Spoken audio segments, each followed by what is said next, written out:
হরে কৃষ্ণ। তো শুধু ভক্ত সজ্জন, একজন ভক্ত প্রশ্ন করেছিলেন যে প্রভু আপনারা তো বলেন যে এই কলিযুগে জীবের উদ্ধারের একমাত্র পথ আছে হরিনাম সংকীর্তন, হরিনাম করলেই জীব সকল প্রকার পাপ থেকে মুক্ত হবে।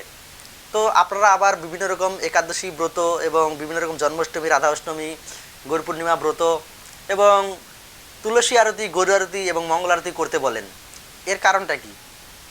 হরিনাম করলেই তো হয়ে যায়, তাহলে এসব করার কি দরকার? তো তাদের উদ্দেশ্যে বলছি যে আসলে আমাদের হরিনাম করার জন্য হৃদয়টাকে পবিত্র করতে হবে। এখানে আপনারা একটি বোর্ড দেখতে পাচ্ছেন, এখানে যদি আমি কিছু লিখি সেই লেখাটা কি আপনারা স্পষ্ট বুঝতে পারবেন?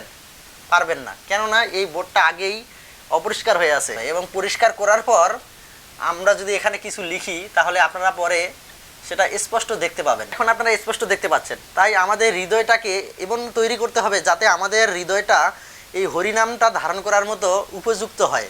এই বোর্ডটাকে যেরকম আমরা কালিমুক্ত করেছি সেরকম আমাদের হৃদয়টাকে কলুষমুক্ত করতে হবে, কেননা আমাদের হৃদয়টাও এরকম বিভিন্ন রকম পাপ, অপরাধ এবং বিষয়ের প্রতি আসক্ত হয়ে কলুষিত হয়েছে। তাই আমাদের সনাতন ধর্মীয় বিভিন্ন রকম রীতিনীতি রয়েছে এবং বিধিবিধান রয়েছে, সেগুলো আমাদের কি পুঙ্খানুপুঙ্খভাবে পালন করতে হবে, যার ফলে আমাদের হৃদয়টাকে কি আমরা কলুষমুক্ত করতে পারবো। এবং এরপর যদি আমরা হরিনাম করি তাহলে আমাদের হৃদয়ে হরিনামটা কি আমরা ধারণ করতে পারবো এবং সকল প্রকার পাপ থেকে কি হব, মুক্ত হতে পারবো এবং ভগবানের সেই ভগবদ্ধামে যেতে পারবো।